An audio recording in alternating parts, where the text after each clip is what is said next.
All right, we need to talk about something that is, frankly, one of the most maddening things in all of personal finance. It's this weird rule where you can be the perfect, most responsible credit card user and still watch your credit score take a nosedive. So let's break down exactly how that happens and, more importantly, how you can stop it for good. Does this whole scenario sound familiar? You use your card, you wait for the bill, and the second it hits your inbox, you pay it off completely. You've done literally everything right. No late fees, no interest paid. And what's your reward? Your score drops. And look, this isn't some rare glitch in the system. It's something that trips up thousands of really responsible people every single month. So, what gives? If you're following all the rules they tell you to, how can this be the outcome? Well, the answer isn't about what you're doing wrong. It's about a huge misunderstanding of when your financial life is actually being reported. Okay, here's the secret. The problem isn't you, it's the timing. See, we all kind of assumed the credit bureaus have this live feed of our accounts, watching everything we do. But that couldn't be further from the truth. They're not watching a movie of your life. They're just taking a single picture. This right here is the best way to get it.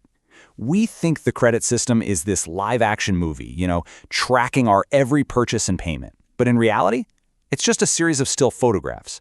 And the worst part is, the photographer usually shows up on the one day your room is the messiest, right before you are about to clean it all up. So check out this typical 30-day cycle. You're swiping your card, using it for things you need. Then, on day 30, what's called your statement closing date, the bank takes that snapshot we were talking about. And that high balance is the number they report to the credit bureaus. You might pay it off perfectly, on time, weeks later on your due date, but by then, the report's already been filed and it shows a high balance. And why does that one little snapshot matter so much? Well, because when you look at how your FICO score is built, amounts owed, which is basically just your credit utilization, makes up a massive 30% of your score. It is the second biggest piece of the pie. So letting a high balance get reported, even if it's just for a short time, hits your score right where it hurts the most. Okay, so if you can't change the system, you've got to learn how to control that snapshot. And that is exactly what we're about to do. This isn't about cheating the system or anything like that. It's about making sure the system sees the most accurate, flattering picture of your financial health. Here it is, the entire strategy, right here in one sentence. Instead of waiting for that bill to pop up and then paying it, you jump the gun. You proactively pay down your balance before the statement is even created. That way, you get to decide what the snapshot looks like. All right, here's the playbook. It's super simple.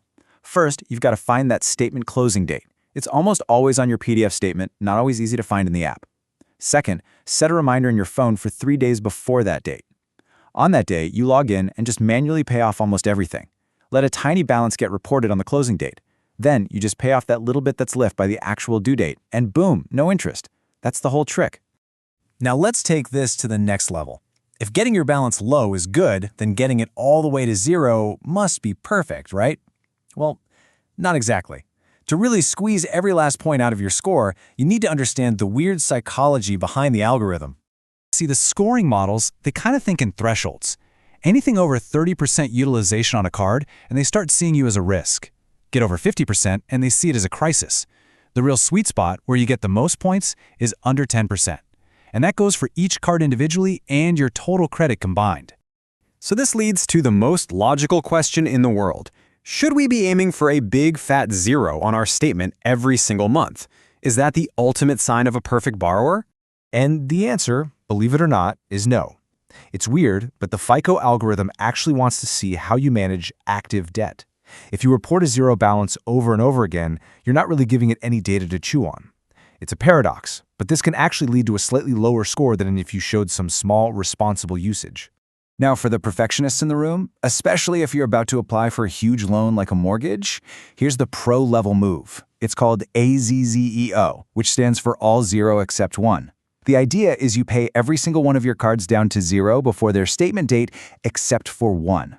On that last card, you let a tiny balance, like $10 or 1%, get reported.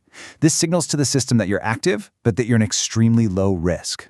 Let me be absolutely crystal clear on this point, because it is vital. Reporting a balance is not the same thing as carrying a balance. When you let $10 report on your statement and then you pay that $10 by the due date, you pay zero interest. Carrying a balance is when you don't pay the full statement amount off, and that's when you get slammed with interest charges. We are never, ever telling you to do that. So now you know the strategy to really boost your score. But just as important is knowing what not to do. There are two really common mistakes people make that can completely blow this up in your face.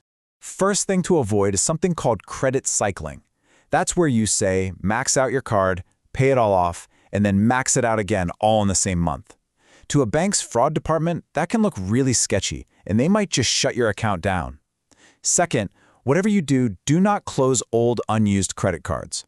When you close a card, you lose its credit limit from your total available credit, which can make your overall utilization percentage spike instantly. Okay, let's just recap the entire action plan one more time. Step 1. Go find all your statement closing dates and put them in your calendar with an alert. Step 2. 3 days before that date, log in and pay your balance down to under 10%, ideally leaving just a tiny little bit. Step 3. Just sit back and let the bank take its snapshot and report that beautiful low number. And Step 4. Pay off that tiny bit that's left by the actual due date so you don't pay a penny in interest. And that's it. You are no longer at the mercy of some confusing, hidden algorithm. You now know the game isn't just about paying on time, it's about controlling the data. You literally have the lever to directly influence almost a third of your credit score pretty much anytime you want. So the only question left is, what are you going to do with that control?